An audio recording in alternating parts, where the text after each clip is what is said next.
What is up YouTube? It's your boy SmackNPie here. Huge shout out to Don't for providing me early preview access to Harmony Fall of Reverie, their next big game slated to drop next month in June. So we've given the preview access, which was around 3 hours on your first playthrough. Quick warning once again, that was a preview build with couple acts. 3 hours. We were allowed multiple playthroughs of it, and I've had multiple playthroughs of it, and it was great. So here are my takeaways. I'm gonna start off by saying this is the first of the 6 games Don't will publish. Yeah, remember those intro videos that they shared where we saw 6 different intros? One of those intros I was so intrigued about was this one, because it had multiple choices, kind of like Detroit Become Human and whatnot. And I'm happy to say it did not disappoint. This is one of Don't best work yet. It is up there with the likes of Life is Strange 1 and 2. You know, I like Don't games. I've played all of their games. I've played Twin Mirror, Tell Me Why, but this is something special. This has so much heart, passion, love poured into it from all the developers who have worked on this game. Of course, I've only played like the first few acts of this game and multiple playthroughs, and I'm so intrigued and excited to see where the story is headed. But let's talk a little bit of tiny details. What makes this game? What is this game all about? Let's see what's up. So, Harmony Fall of Reverie is a kind of sort of visual novel with multiple choices. Think of Doki Doki Literature Club plus Life is Strange plus Detroit Become Human equals Harmony Fall of Reverie. Like, this is the perfect example I can give you. There are actual multiple choices. We have the flow chart that shows you what kind of choices that you can take, where each choice leads towards.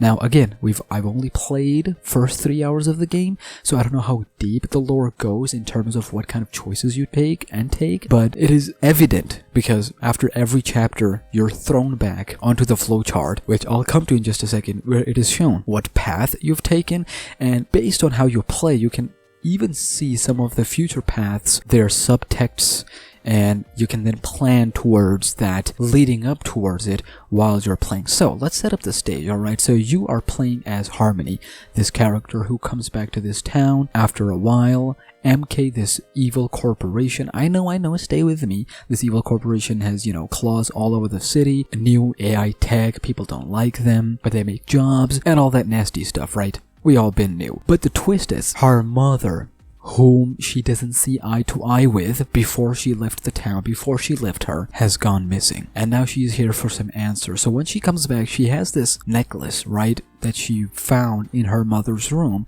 that changed everything. She found out that there's a whole new world called Reverie. Real world is called Brittle in this world, and Reverie is the other world where you have bliss, power, bond, and all that other stuff, which I'm going to come to in just a second. So there is a much deeper, fascinating lore that is there. The other world, the way they describe it is that the Brittle people cannot survive without the Reverie people, and Reverie cannot survive without Brittle. So they work together for each other without knowing. So like Reverie people know, but the Brittle people don't. It is a bit confusing at first, but you get sucked into it after a while. The game starts slow. The introduction can take up to an hour if you read codex, locations, characters, and everything. Like if you take your sweet time, it can take up to an hour for you to really get invested into these characters and the story and the world. And like I said before, I've only played the first 3 hours, and even if I'm multiple playthroughs, one caveat I have with the story is that it is slow, yes, but I would love to see the repercussions of our choices and actions through Reverie. I would like to see the choices that I'm making through Reverie and how it impacts that world, and how the consequences from Reverie comes into Brittle and comes into play and all that other stuff, because we know for a fact that MK is evil here and Brittle in the real world, but it is also evil brewing in the Reverie world as well. That is why they need our help. So we don't know what we're doing in the Reverie world, but we know what we're doing in the real world, which is to find our mother. And the Reverie people, they're hiding something from us, right? They're like, just don't worry about us, find your mother, you'll find the answers. And that's how the game starts. The real game starts after an hour of introduction and tutorial. The gameplay is fairly simple. If you've played any visual novels, you know how it goes. The game has tremendous voice acting, as all Don't games. Anything in the head is presented as text that you can read, and anything that the characters say out loud is, being presented by the voice acting of tremendous voice actors. The characters are really multi-layered, and they show that they're not one-dimensional, they're deep, complicated, and that's what you need from all characters. Every character is built, there's history there, so it is easy for you to connect with them. If not connect with them, at least understand their point of view. Now, here's one of the other caveat that I have with this game is the flowchart. The flowchart, it pops up after every, for example, chapter, but even within the chapter, every once in a while, like after every scene, it goes back to the flowchart. Sometimes the mission is too hot, right? You're too much into the scene. I would just like to play the game and see where the story is going, but they'll throw us back like every time I complete a scenario. I'm thrown back to the flowchart to take my next choice, to make my next choice, because the way you make choices in this game is in the flowchart, is through the flowchart.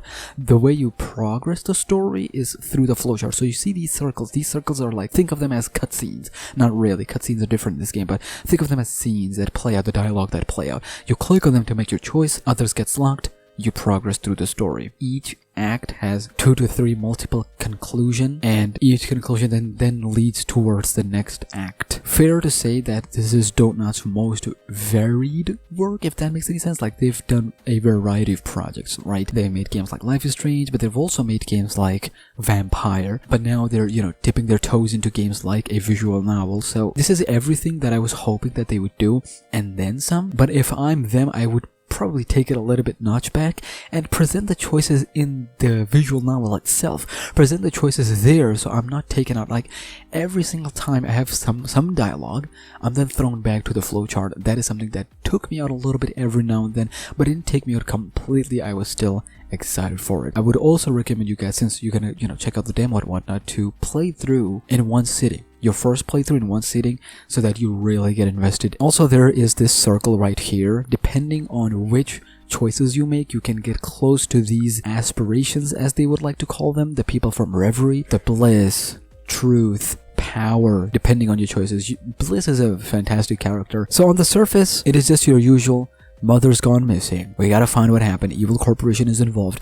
But they flipped it over its head and made it more big. Other world involved as well, with other aspirations, entities, and your choices here in the real world affect them in the other world, because there's some villains there as well. Again, there are other characters that have not appeared in the game yet, because it's just first 3 hours, first 2 acts. But from what I've played so far, I'm hooked, because I've loved all the Don't games. I don't know if I can mention this, but there is a callback to Life is Strange. I think that was a good nod. And overall, I have really enjoyed my preview and the time that I've spent on this game, and I would 100% get it on Nintendo Switch. I played this on PC, but I would rather play it on Nintendo Switch. It is just sit back, relax, and enjoy this mystery being unfolded on its own. Great characters, fantastic story. You can play the demo. Link will be in the description down below. Again, shout out to Don't for providing early access, and shout out to David for helping me set this up. The game drops next month on PC and Nintendo Switch first, and then the other consoles later. I will be there playing this and completing this